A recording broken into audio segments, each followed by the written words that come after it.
Well, hello, everyone, and welcome to another episode of Breakthrough to Best Self with Holly and Lauren-Aaliyah.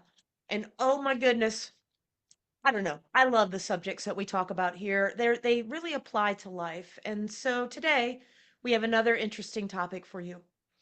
So I'm going to ask you a Mhm. question, Lauren. What do you understand of the phrase living the life you love? What does that mean to you?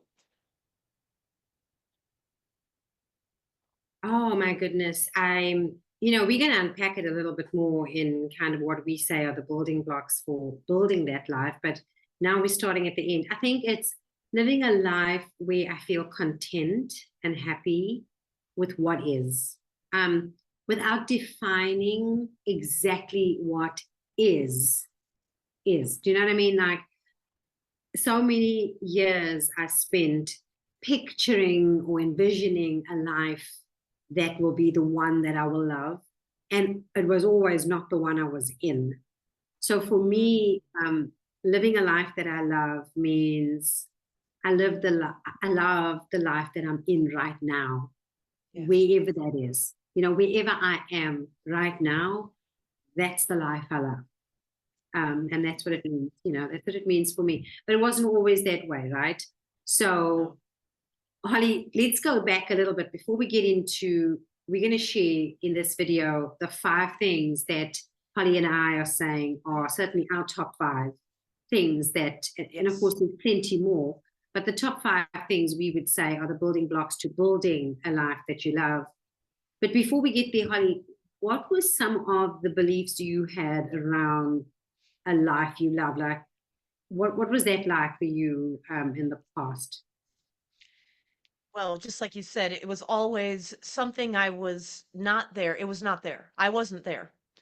And to me, the being able to acquire, I'm using the word acquire, the life I love had so much to do with what society told me were the goals for a human being.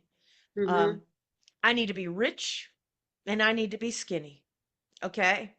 So I could be in trouble. Because I don't have either, but I do have the life I love now because Mm-hmm. I'm no longer living someone else's idea of what a life I love is like. Yeah. And it's interesting, you said it's somebody else's idea. And so much of the messaging we get, marketing messaging, Oh um, gosh, yes. depends on us being unhappy in the life that we're in right now, right?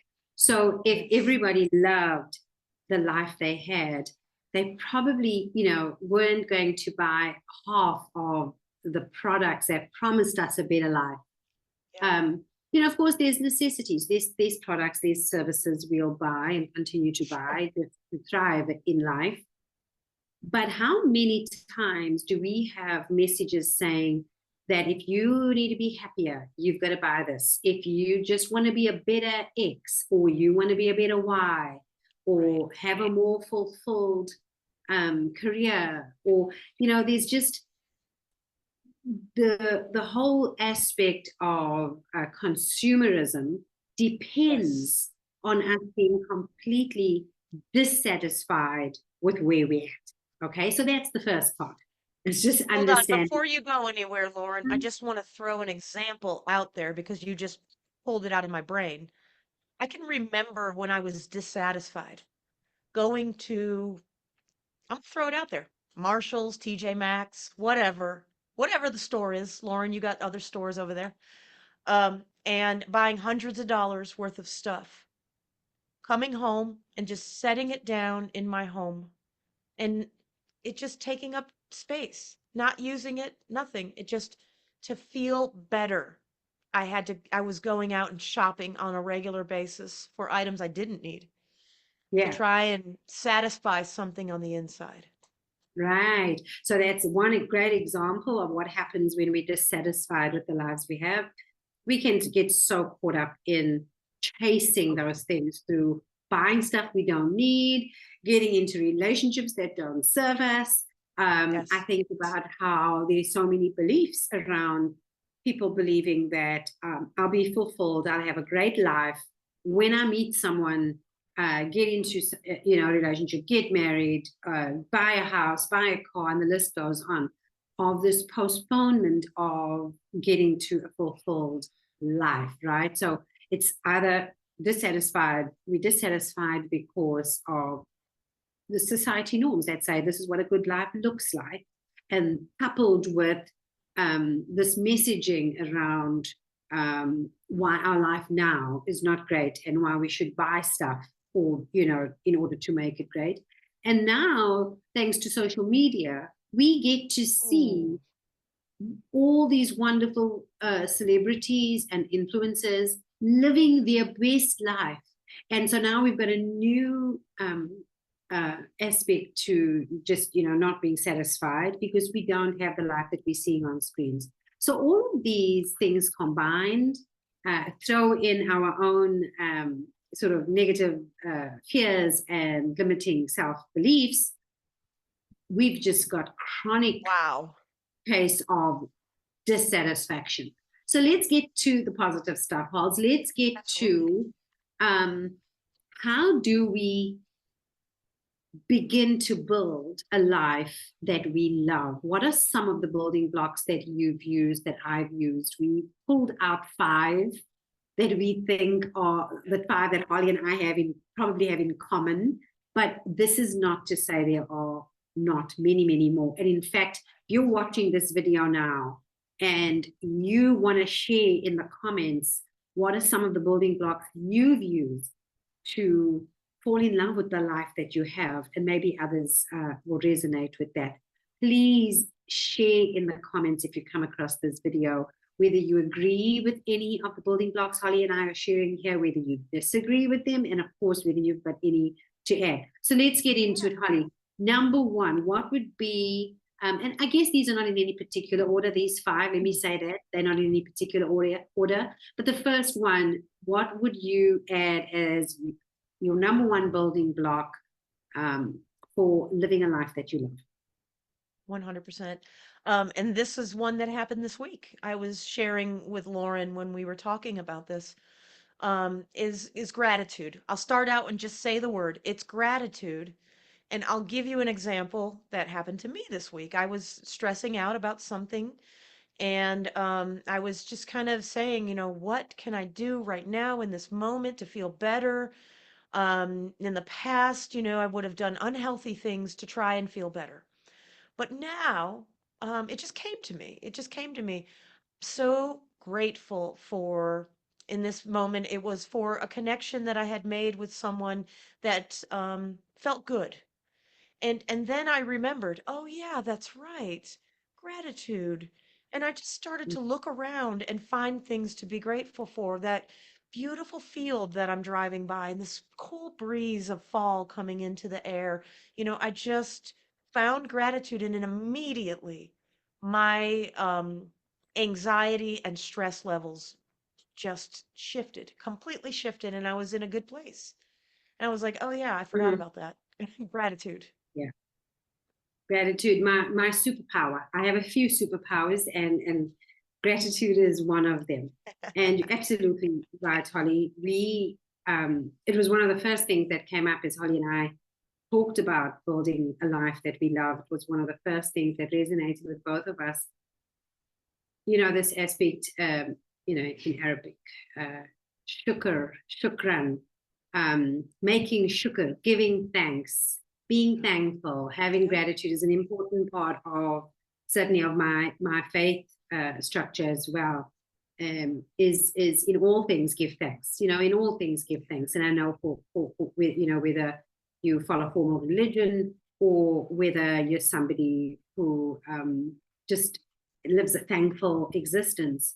I've noticed that at any moment where I'm dissatisfied with my life, dissatisfied with my situation, dissatisfied with myself or others, if I can find a moment of gratitude, a moment to give thanks, it just shifts. It makes what is enough.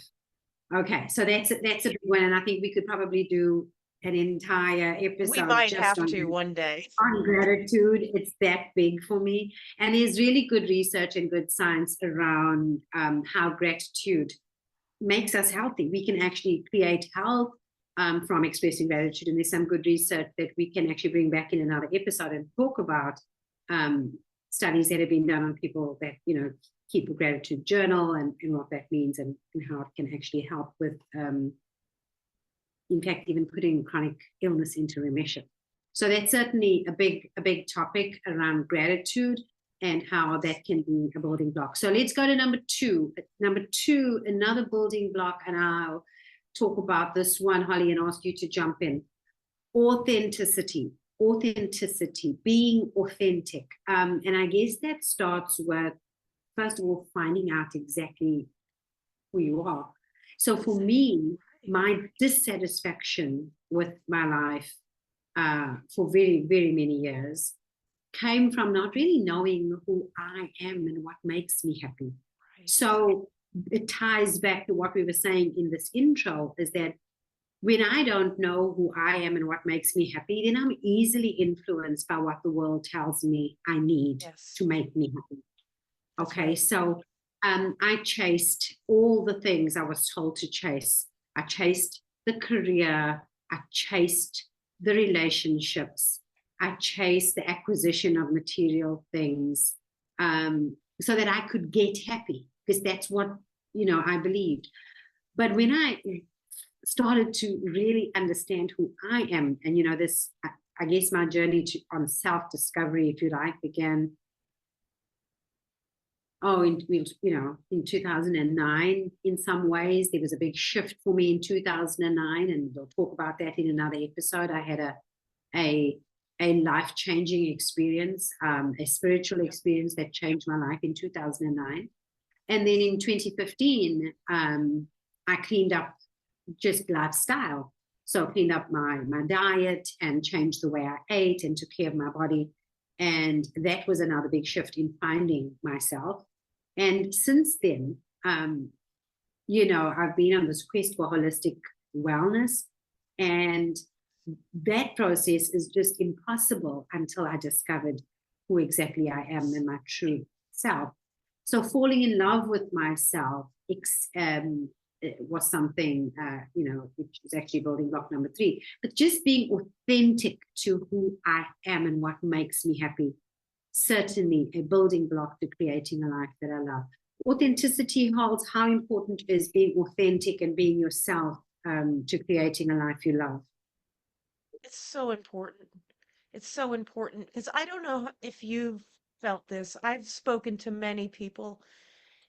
We wear these masks out in the world. Yeah. And what we think we're supposed to be, or what society has told us, again, going back to society, has told us we should be. And it's a lot of work to wear those masks of who we aren't.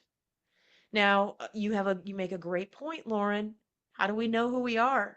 And that's that self-discovery path. So I think the self-discovery, and I think we're probably going to get into that a little bit more in the next one, but who we are and honoring who we are. And, it might be a scary proposition to say, this is who I am. This is who I really am.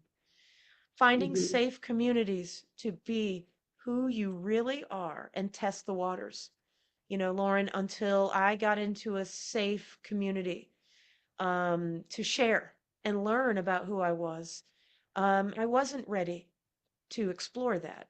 So I think, just like you said, finding who we are, maybe finding a community of people that you can safely unpack that in, and accepting that. I guess we're coming into that next. So those two kind of blend to me, the well, let's go there. authenticity And and the acceptance. Let's go there. So self-acceptance. building block Yeah. number 3. So building block number 3 to building a life that you love. Number 3, self-acceptance, and if you can, self-love.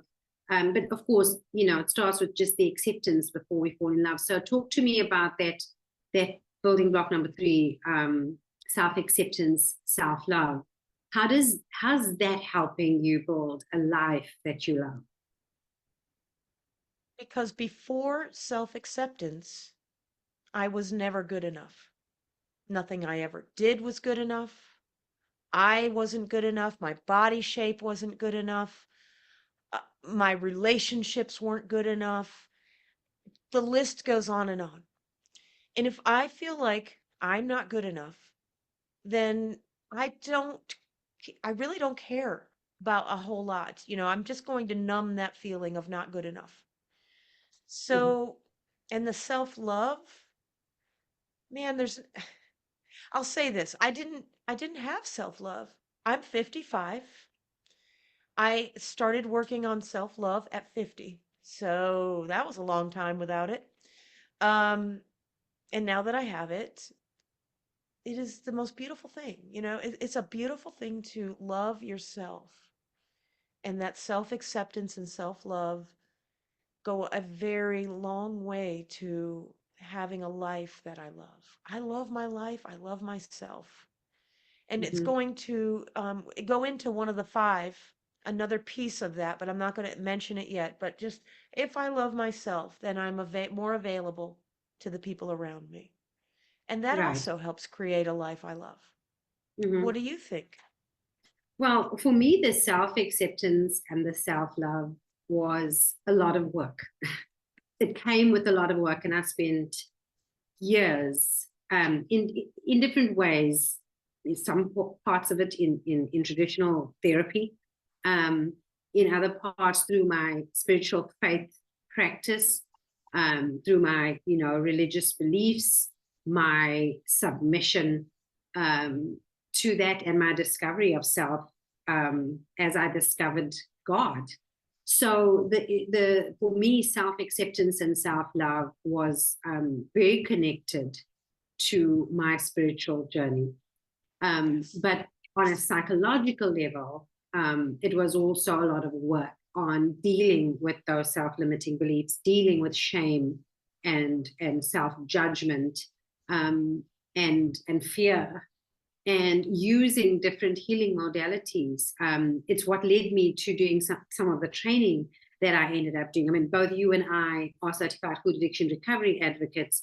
I'm also a certified NLP practitioner, neuro linguistics programming, because I did a lot of work trying to deal with the unconscious limiting beliefs that were deep Yes. in my, not just in the structure of my unconscious mind, but I would argue that, that lived in every cell in my body. So there was a lot of work that came with the self-acceptance piece. We're saying these things today as though, building blocks, gratitude, authenticity, self-acceptance, as though it's a checklist. But each one of these things is a body of work that we get to do on our, for ourselves in our quest for holistic wellness. So it's Yeah. been a journey. It's been a journey of self acceptance, self love, and certainly a big, big, big piece of why I live a life that I absolutely love. So let's go to number 4. What is the fourth building block to living a life that you absolutely love, Pulse? I think this is another big one. I know you and we continue to say that this list isn't exhaustive, but this one is a big one too, and that is being present in our daily lives. Being present. What does that mean? Well, in the past, I used to either live in the past and say, oh, look what you did, Holly. You're so this and so that. Look at how things didn't work out. Right? So that was me just living in the past. Or I could be really good and live in the future, be this psychic and say, oh, let me tell you what's going to happen to me in 6 months. Everything is going to be horrible, right? So I can live in the future. And is that true? No. How do I know that that is what's going to happen? But when I live in the present moment, it brings gratitude, being present. It brings a lot of these other things to that moment and being present and just saying, wow, here I am talking with Lauren right now, my good friend. And isn't it a wonderful thing? and I'm just very present and enjoying that moment. I see it from my kitten all the time. My kitten lives in the present. He's playing with the balls, he's jumping around, he's just loving life. And so what I do is I just literally stop what I'm doing, lay down on the floor with him and watch him just be so, and I'm very present in that moment, just watching him play. So there's so many ways that we can just remember to come back to the present, like I do when I meditate and my mind starts trailing off. I come back to my breath. And we can do that. We can come back to the present often without judgment. Oh, haha, my mind went off there again, but let's come back to the present now. It's not a hard thing. It's just remembering to do that. And what Yeah. does it mean? What does presence mean for you, Lauren? Oh, I think, you said it's tied to gratitude, and I think presence and gratitude are so connected. Because yes, I think many of us, and I still don't have it down pat. I definitely do future past tripping. Like I do a lot of that, like going back into the past and collecting old reference for why things are going to go wrong, because this is how it happened in the past, and then judging the future based on past experience. And so presence is a critical piece for me on how I build a life and enjoy a life that I absolutely love, because presence allows me to be here now in my life. Maybe another building block, which, could be number 6 on this list, is acceptance, because I think that comes with being present and being grateful. So with gratitude and presence comes this acceptance for my life of where I am right now, grateful for where I am, but I got to know where I am. And if I'm off in the future or I'm back in the past, then I'm not present with myself. And so presence for me is presence with myself. And once again, I'm going to say it's presence with God. Allows me to feel connected to the world around me, presence with creation, present with nature. You spoke about your kitty. I have dogs, and I think some people experience that sense of presence with young children who are not thinking about the past and the future. They're just being fully present, embracing fun and play. So in the present moment, and we use this often in our addiction recovery work, Holly, where we work with clients, and we, or even, I guess I use it even in some of my emotional processing coaching, where somebody feels unsafe or feels afraid or feels concerned or anxious or worried about what's to come, or has regret, guilt, or shame about what's already happened. We often ask a question in our work. We ask, but in this moment, are you okay? Are you safe? Whatever the person needs. It's always about in this moment. And whenever we get really present and anchored in this moment, the fear You see of the the future relief, or the regret of the past, immediate relief, let's like a go. deep breath, like, Yeah. yes, I am Yeah. okay. And so that allows us, it creates an atmosphere that's conducive then to gratitude, to self-acceptance, to being present, to being authentic. So yes, presence was number 4 of building a life that we love. And then the final one that we picked, and again, Holly and I were jostling for what would be the top 5. And again, this is not exhaustive. So if you've got things on the list and you're watching this video, put them in. We want to hear all the things that you're using. So our number 5, Holly, building a life that you love, is having nurturing relationships. So that is in terms of seeking them out, being open to them, being aware of them, managing them, looking after them, and accepting nothing less. I would go that far. Nurturing relationships. So how is, and you could see nurturing as a verb of something you do, or you could see it as an adjective to describe the relationship, right? I need to nurture relationships, but these are nurturing relationships by definition. Yes. how do nurturing relationships, or how does nurturing, not nurturing, nurturing relationships contribute, Halls, to building a life that you love? Relationships can be one of the absolute biggest triggers to behavior that may not be conducive or may be conducive, depending, you can go back and forth to that, living the life you love. And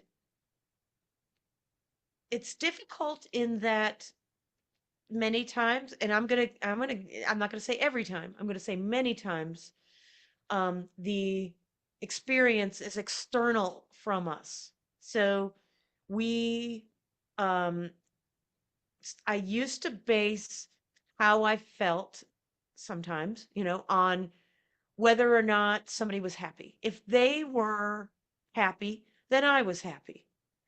But if they were upset, then I was upset. And I know that, this is also, we start getting into the codependency conversation when we talk about things like this. Um, but I want to talk also about another relationship, which is the internal relationship, and another one that you've brought up a couple of times, Lauren, and I haven't mentioned it, but it's also important to me. And that, so you've got the internal relationship with ourselves. You've got the external relationships with our loved ones, our friends, our coworkers, many different types of relationships out there. Mm-hmm. Vendors. I mean, there's just many different types of relationships out there. And then the relationship with God, with source. If one has that, or, that is part of who they are, then there's that relationship as well. Um, I'll start with the external in that this is an important piece. So we can't control anybody. We cannot control anyone's actions. But when you talk about managing them, Lauren, then we can control that. We can control how we are in that external relationship. One, are there boundaries that I need to set in this relationship? And before the boundaries, what am I noticing? What am I noticing that is either a pleasant, something I want to continue in with that external relationship, or something that is not working for me at all? So are there boundaries? Are there difficult conversations that need to be had? Um, Lauren, you mentioned that you and I met in training for becoming food addiction recovery advocates. Maybe there's a conversation that needs to be had with the people in my household at some point, that those particular foods, when left out, trigger me and I can't stop myself. That's just one conversation I have had to have in the past with my loved ones so that they could understand where I was coming from. So communication, hard conversations, easy conversations. There's so much to unpack here. I think we need to do a whole relationship episode, Lauren.